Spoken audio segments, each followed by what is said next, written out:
여러분 혹시 베르테르 효과라고 들어보셨나요? 우리가 만난 지이나 씨처럼 가족이나 지인 또는 유명인의 극단적 선택은 전염병은 아니지만 전염력을 가져서 주변에 적지 않은 영향을 미치는 것으로 알려져 있습니다. 제작진은 가족의 극단적인 선택 이후 힘든 시간을 보냈다는 심소영 씨를 어렵게 만날 수 있었습니다.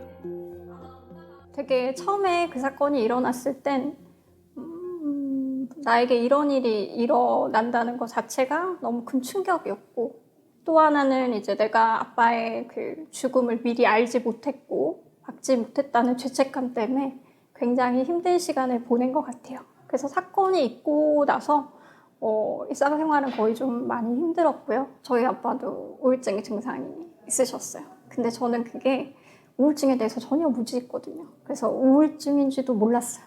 그래서 아빠는 원래 저런 사람이지. 술 많이 마시고 말 안 나고 화내고 그런 사람인 줄 알았어요.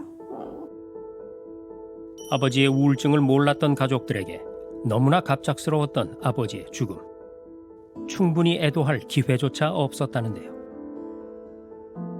갑자기 울컥울컥 하거나 매일매일 울면서 잠을 들거나 밥을 못 먹거나 1년 동안은 그냥 아무한테도 말도 못하고 혼자 겪어야 되는 아픔으로 그냥 그렇게 지냈는데, 상실이라는 그 주제를 겪고 난 다음에 장례식 이후에도 계속적으로 사람들에게 이제 뭔가 위로도 받고 도움도 받고 그런 것들, 얘기할 것들이 필요한데, 사실은 이제 가족의 자살이라는 이유로 그런 얘기를 하지 못하거든요. 저 같은 자살 유족들은. 극단적인 선택으로 가족을 잃은 유족들은 상실감과 슬픔, 그 외 여러 문제들로 우울증 유병률은 7배, 자살 위험은 8배 이상 높은 걸로 나타났습니다. 자살 유가족에 대한 사회적 편견을 줄이고 그들이 충분히 애도할 수 있는 기반을 마련하기 위해 정서적 지원 활동가로 나섰다는 소영 씨. 우리 아빠가 자살로 돌아가셨다는 사실을 알리는 게 굉장히 창피하고 뭔가 우리 가정에 뭔가 문제가 있는 가정이고 굉장히 수치스러운 일이라고 생각을 했었거든요. 그래서 말을 하지 않았는데, 사실은 이거는 수치스러운 일보다는 우리가 함께 그 아픔을 아파해야 되는 아픔인 것 같아요. 자살 유족도 사실은 일반인들보다 자살 위험이 7배에서 8배는 더 높거든요. 그래서 유족들을 잘 관리하는 것도 자살 예방에 가장 큰 일이라고 생각을 하기 때문에 좀 더 자살 유족에 대한 따뜻한 관심을 가져주시고, 혹시 주변에 그런 사람이 있다면 좀 더 따뜻한 말로 위로해주고 함께 아파할 수 있는, 우리가 함께 살아나갈 수 있는 세상이 되었으면 좋겠다, 그런 생각이 듭니다. 정부에서도 고위험군인 자살 유가족들이 또 다른 위험에 빠지지 않도록 사회적으로 포용하는 한편, 적극적인 개입이 필요한 상황을 파악해 재단과 함께 다양한 협력 사업들을 펼치고 있습니다.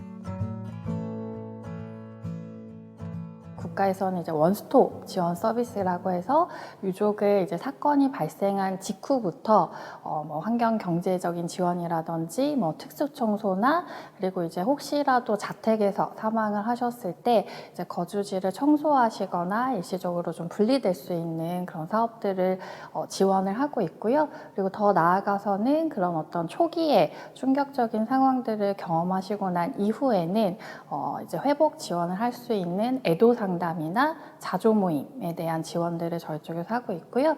그 모임이 지금 전국에 160개 정도의 모임이 운영이 되고 있으세요. 그래서 그 모임에 참여하신 분들은 이게 이제 같은 경험을 하신 구성원들이시다 보니까 서로 이제 공감대도 형성하시고 이제 그 회복하시는데도 굉장히 많은 도움을 받고 계시다고 하십니다. 이와 함께 각 지역에 자살 예방 센터를 설립하고 지난해부터는 지자체와 공공기관, 학교, 사회복지시설과 의료기관 등의 자살 예방 교육을 의무화해서 지속적인 자살 예방 지원을 위한 기반을 마련했습니다.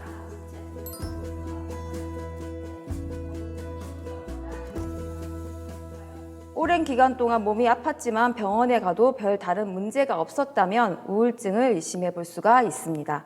특히 우울증은 앞에서도 설명드린 것처럼 자살로 이어질 가능성이 높기 때문에 이와 같은 문제가 있는 어르신들은 반드시 우울증 검사를 받으셔야 합니다.